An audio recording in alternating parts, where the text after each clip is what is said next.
kwamba nikitoka katika ule uwepo, mimi sitakuwa kama yule.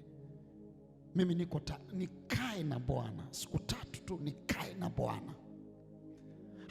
Hatujawa na matokeo makubwa katika maisha yetu kwa sababu hatujaweza kukaa na Bwana kwa kiwango cha kuiva hata tushikike, tutumike. No, unakaa na Bwana mpaka anakushika, anakutumia. Zaburi 8 mstari wa 4. Zaburi 8 mstari wa 4. Glory to Jesus. Heri wakaao nyumbani mwako, anasema watakuhimidi daima. Mstari unaofuata anasema heri ambaye nguvu zake zatoka kwako, na njia ziendayo Zayuni zimo moyoni mwake. Sikiliza huyo mtu atakavyokuwa. Heri ambaye nguvu zake zatoka kwako.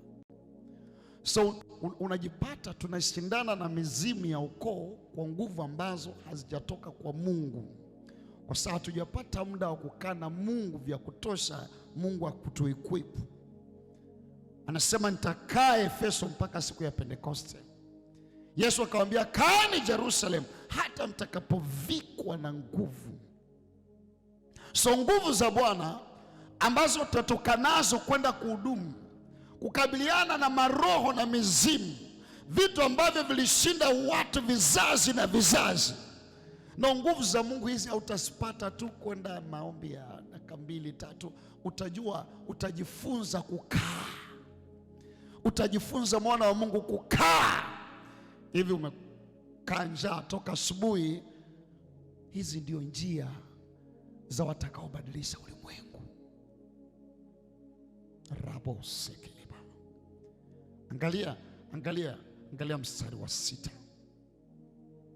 Wakipita katika bonde, hawa watu wakipita katika bonde la vilio, walifanya kuwa chemichemi. Naam, mvua ya vuli hulivika baraka. Haya basupra dakatayaba. Yani wakipita tu kuna mabadiliko yanafanyika. Mmesoma kile kitabu cha Yoeli sura ya 2 wakati anazungumzia lile jeshi la siku za mwisho. Naamini wewe ni mmoja wale jeshi. Anasema mbele yao moto unawaka, nyuma yao mwale wa moto.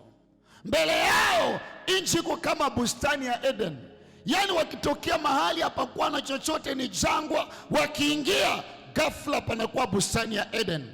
Hawa ni watu wanaitwa makuhani, wanajua kusimama mbele za Bwana, na wakitoka mbele za Bwana wakisimama mahali, tunaona changes inatokea. Moto unakula mbele yao, nyuma yao miale ya moto inateketea. Anasema nchi inafanana na bustani ya Eden mbele yao, na nyuma yao wakitoka tu kunakuwa jangwa, lakini wanaingia kunakuwa bustani ya Eden. Ni wewe. Sema haleluya. Sema haleluya. Anasema hakuna aliyeokoka asipatikane nao. These are strong men. Hawa watu wanapata nguvu wapi? Wanapata nguvu kwa kukaa in the presence.